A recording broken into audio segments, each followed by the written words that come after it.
इसी का advance course है, दैट इज F3, जिसको नॉर्मली हम फाइनेंशियल अकाउंटिंग कहते हैं। और ये फाइनेंशियल अकाउंटिंग का कोर्स इंशाल्लाह मैं खुद पढ़ा रहा हूँ फॉर द लास्ट 10 ईयर्स अल्हम्दुलिल्लाह। KNS के अंदर बैचेस पढ़ा चुका हूँ और अब तक 70+ बैचेस जो है वो अल्हम्दुलिल्लाह पढ़ा चुका हूँ F3 के। तो फाइनेंशियल अकाउंटिंग का कोर्स हम ही कवर करेंगे। अच्छा, इसका थोड़ा सा अगर मैं इंट्रोडक्शन दे दूं, financial accounting as compare to the management accounting अगर हम देखें तो नॉर्मली स्टूडेंट्स का ज्यादातर इंटरेस्ट फाइनेंशियल अकाउंटिंग के ऊपर होता है। रीजन बीइंग, इसका सबसे अच्छा जो रीजन है वो ये कि फाइनेंशियल अकाउंटिंग के अंदर आपके पास होते हैं रूल्स एंड रेगुलेशंस, यानी कि आपको स्टैंडर्ड्स दिए गए होते हैं, रूल्स एंड रेगुलेशंस होते हैं कि किस तरीके से हमें अकाउंटिंग करनी है। आपने शायद एक टर्मिनोलॉजी सुनी हो, IFRS। Have you guys heard about this one? IFRS stands for what? International financial reporting standards. यार देखिए, अगर मैं कह रहा हूं ना कि आप एसी से, जैसे सर शहरियार ने कहा था कि आपकी ग्लोबल मोबिलिटी है, अगर आप यहां पर क्वालिफाई कर जाते हैं, एसी से क्वालिफाई कर लेते हैं, तो it means around the corner किसी भी वर्ल्ड में, किसी भी कंट्री के अंदर आप चले जाएं, at any part of the world, so आपको वहां पर ग्लोबल मोबिलिटी दी जाती है, जॉब अपॉर्चुनिटीज दी जाती है। क्यों सर? जो रूल्स एंड रेगुलेशंस आप यहां पर पढ़ रहे हैं सीसीए के अंदर, जिसको नॉर्मली हम कहते हैं IFRS। क्या कहते हैं इसको? हम ट्राई करें, क्या कहते हैं इसको हम? IFRS। IFRS stands for international financial reporting standards. ये क्या बताता है कि आपने अपनी कंपनी के अकाउंट्स कैसे प्रिपेयर करने हैं, अपनी कंपनी के फाइनेंशियल स्टेटमेंट्स कैसे प्रिपेयर करनी है।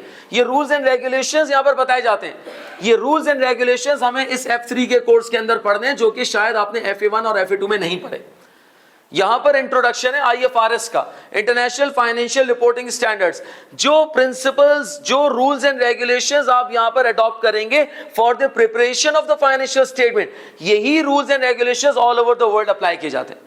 यही IFRS पूरी दुनिया के अंदर इस वक्त अप्लाई किया जाता है, विच मींस कि आप वो रूल्स पढ़ रहे हैं, वो कॉन्सेप्ट्स आप पढ़ेंगे जो कि पूरी दुनिया के अंदर एप्लीकेबल है। इसीलिए सर ने ऐसा कहा कि खुबर के अंदर है, या डिफरेंट मिडिल ईस्ट के अंदर, या यूरोपियन कंट्रीज के अंदर, या आपके पास यूके के अंदर, जितनी भी आपके पास कंपनीज हैं, जो भी आपके पास MNCs हैं, उनको जब अकाउंटेंट्स चाहिए होते हैं, सो दे नीड अ पर्सन जो कि आपके पास इंटरनेशनल अकाउंटिंग स्टैंडर्ड्स को जानता हो। क्या आपके पास वो नॉलेज अवेलेबल है? यस। क्या आप उसके जॉब के क्राइटेरिया को मीट कर सकते हैं? यस। क्यों? क्योंकि आप यहां पर जो है वो एक कॉन्सेप्ट पढ़ रहे हैं या रूल्स पढ़ रहे हैं, और उस रूल्स का नाम है दैट इज IFRS। अच्छा, एक और चीज, इस F3 के कोर्स के अंदर आपकी ग्रिप का बहुत होना जरूरी है। क्यों? आपके पास स्ट्रॉन्ग ग्रिप होना बहुत जरूरी। रीजन भी क्योंकि इसी F3 फाइनेंशियल अकाउंटिंग के कोर्स का एक और एडवांस पेपर है जो कि आगे चल के आएगा, जिसका नाम है F7 फाइनेंशियल रिपोर्टिंग पेपर।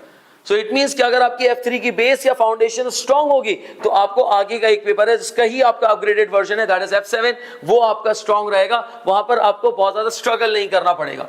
इसी F7 का एक और अपग्रेडेड पेपर है जिसका नाम है SBR, जो प्रोफेशनल का पेपर है। So it means all of these papers are connected with each other.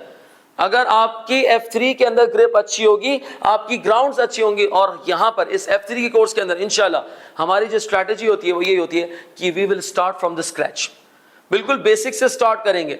यानी कि आपके पास कुछ स्टूडेंट ऐसे होंगे जिन्होंने शायद FA1 FA2 पढ़ा हो, कुछ ऐसे होंगे जिन्होंने शायद ना पढ़ा हो, और कुछ ऐसे भी होंगे जिन्होंने पढ़ा है लेकिन वो किसी काम का नहीं है। ये कह रहा सर मैं हूं, तो पॉसिबिलिटी है, भूल जाता है इंसान। तो हमारी बेसिक, यानी कि हमारी कोशिश ये होगी इंशाल्लाह कि will start from the scratch, हम इस तरीके से लेके चलेंगे। और मेरी क्लास के अंदर अजम्पशन ये होगी कि आपको कुछ नहीं आता, और शायद आप दिल में भी यही कह रहे होंगे कि हाँ हमें कुछ भी नहीं आता, तो ऐसा ही होगा। जी सर, FAR1 F3 में कितना हेल्पफुल होगा? अगर आपने FAR1 पढ़ा हुआ है तो इट मींस कि आपने F3 का अप्रोक्सीमेटली 60 to 70% आपको वहां पे सपोर्ट जरूर मिलेगा, डिपेंडिंग ऑन कि आपको कितना रिटेन है, कितना टाइम उसको हो चुका है। अगर आपकी FAR1 के अंदर एक ग्रिप है और वो बिल्कुल रिवाइज्ड है और बिल्कुल ही लेटेस्ट अगर आपने पढ़ा हुआ है, तो उसके अकॉर्डिंगली 60 to 70% इंशाल्लाह आपको सपोर्ट मिल जाएगी उसके अंदर। यहां तक क्लियर है इसके अंदर? अच्छा, किसी का कोई क्वेश्चन यहां तक सो फार F1 F2 और F3 से रिलेटेड? जी प्लीज, किसी का कोई कंसर्न, कोई क्वेश्चन? Ji please. हाँ, MA1 और MA2 बिल्कुल ऐसे ही। सर तला शाहिद भी इंशाल्लाह जब स्टार्ट करेंगे, so you will be starting from the basics इंशाल्लाह। और जो MA1 MA2 की बेसिक्स हैं आपको याद नहीं है या नहीं पढ़ी, तो वो इंशाल्लाह अगर चैप्टर्स आएंगे, जैसे मटेरियल है, लेबर है, MA1 MA2 के अंदर आप ऑलरेडी पढ़ चुके थे, F2 के अंदर फिर उसको टेस्ट किया जाता है, तो ऑब्वियसली जो भी फैसिलिटेटर होगा इंशाल्लाह वो फ्रॉम द स्क्रैच स्टार्ट करेगा।